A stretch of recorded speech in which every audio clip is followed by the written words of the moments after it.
In today's video, I'm going to teach you how to unpublish your site using the Webflow designer.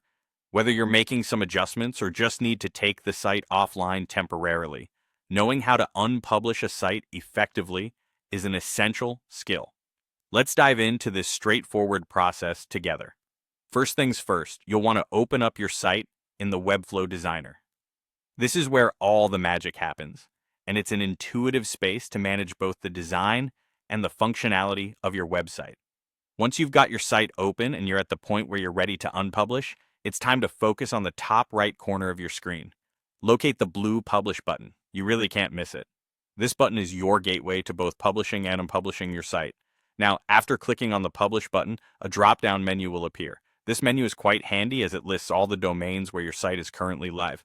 Here you can see every place your project is publicly accessible. This part of the process is crucial because this list gives you a clear picture of all the environments your site is active in. If you haven't published to a custom domain yet, you'll likely see the default Webflow domain listed here. The next step is to identify the domain or domains that you want to take offline. Maybe there's just one, or perhaps there are several that you want to unpublish. Either way, you have full control right here. When you've decided which domains to unpublish, simply click the Unpublish link under each domain. It's as easy as that.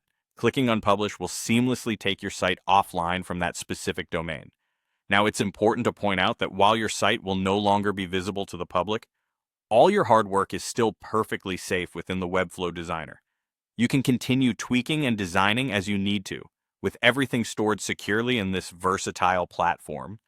This feature ensures that no matter what changes you need to make or how long you need your site offline, everything is protected and at your fingertips. So there you have it, a simple and effective way to unpublish a site using Webflow Designer. This process is perfect for when you need to make significant updates without the world watching.